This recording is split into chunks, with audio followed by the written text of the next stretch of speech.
They keep telling you it's not that bad, that civil war talk is fear-mongering, that everything you see, cars firebombed, judges defying presidents, Tesla drivers getting punched in broad daylight, it's all just noise. But here's the truth, laid out with brutal clarity. The threshold has already been crossed. What used to be fringe theory is now academic consensus. You think Lincoln was the last president to face secessionist strife? The country shared more in common during the Civil War. We weren't arguing over the definition of a woman. Try watching a sitting president's lawyers get arrested for drafting memos.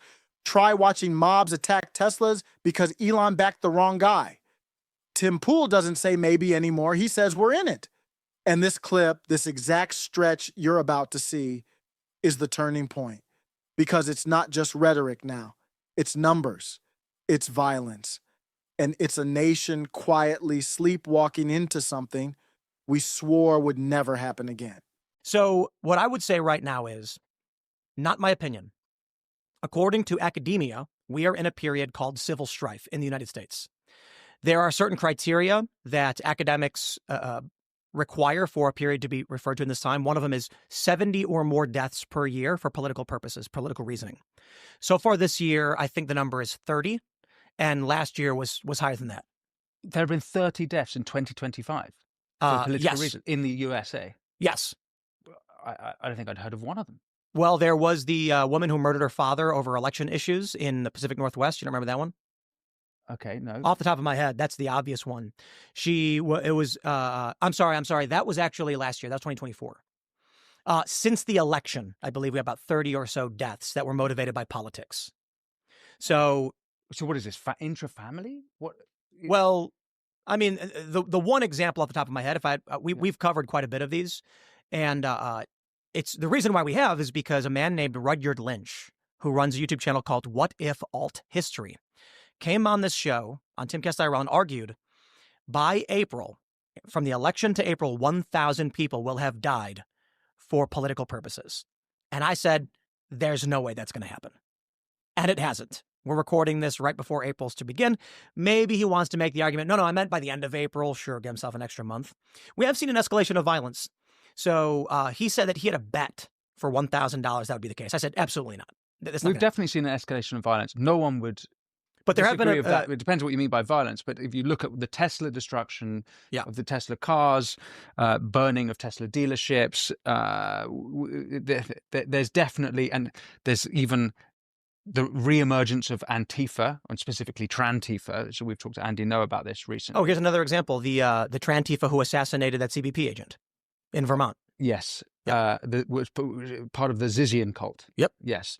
Was that this year? It was. Yeah. Right. Okay. So I guess so if you get 70 in one nation, that is deemed to be 70 deaths, political deaths, that's deemed what? Civil strife. But 70 in a country of 350 million is different to 70 in a country of, Agreed. I completely agree. Right. And this was with the academics, how they determine civil strife periods. They would say that the civil rights movement was a period of civil strife. It did not result in a civil war. So quite. My hope is that 2020, by the way, there were a lot of deaths. There was, that must have been a peak period for it. At least Andy documented at least 25 between George Floyd's death and the end of October in 2020. I don't know if we get to 70. There were, I believe, political deaths in the George Floyd riots might have been 24. Well, political deaths. Murders.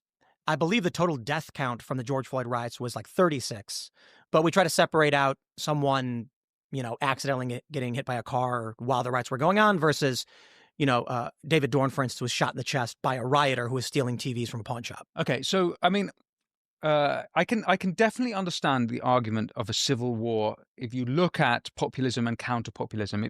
Anyone paying attention to the censorship, the expose of censorship and the censorship industrial complex, not just with the Twitter files, but the Missouri Biden legal case before that, through discovery, we saw a lot of what was going on. There's undoubtedly there's some sort of war, be it a political war, and be it maybe it's not a kinetic war, right? Right. So well, When you're talking about, well, what you do think it is a kinetic Well, I war. mean, just in the past couple of weeks, we've had mass public shootings. We've had fire bombings.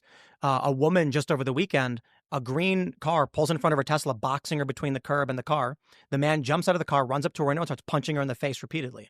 So not a killing, but a political attack. A woman was targeted with political violence because of the car she drove. Some argue we are seeing kinetic conflict happening across this country already, particularly with Tesla. But the issue, of course, is the scale to which someone requires, in their mind, kinetic force to be applied before they would consider a war to be happening. But I reject that outright. That is grade school logic. Anybody who's looked into the academic view of war and what war is. Eric Weinstein said that we are in an administrative civil war. And I think that is completely fair to say. Yeah. They arrested Trump's lawyers. Last year, or was it the year before? I don't know. Jenna Ellis, for instance, was criminally charged with racketeering, 2 counts, for simply being Trump's lawyer. Donald Trump said, I want to challenge the election. I'm hiring a lawyer. She said, okay, what do you need me to do? Draft me a letter making the argument. She said, okay, conspiracy charges for a lawyer. That's unconstitutional. Mm-hmm. The left says we don't care. It's not. We're allowed to do it because the lawyer's a criminal.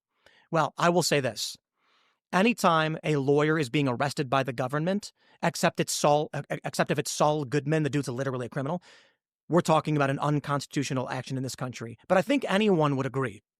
If an individual with the proper legal permitting for whatever the country requires is providing legal advice at an administrative level, not overt obvious crimes, and the government arrests them and charges them with felonies, so they bow out, drop off, and plead guilty, that people would say you are entering tyranny or dictatorship.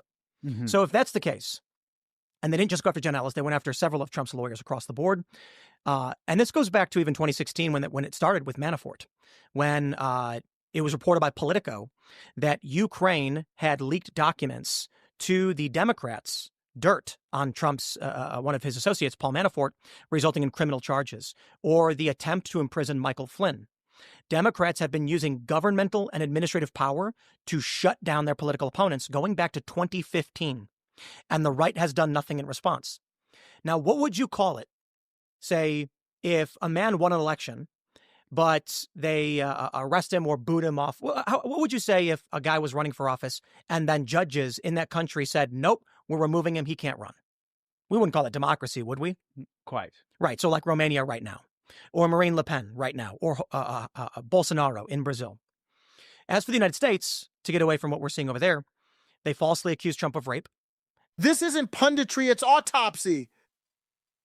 And if you're still shrugging off the Tesla attacks or calling this just another partisan brawl, you're not paying attention.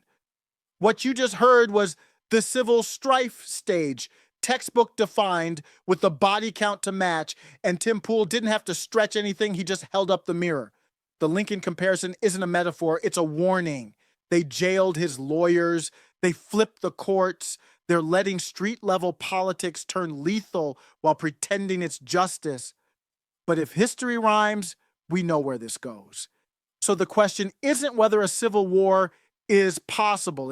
It's what kind of person watches this and still thinks it can't happen here. Welcome to Aftershow Carnage. This is where the silence ends. The next clip is ready below. Welcome to Aftershow Carnage.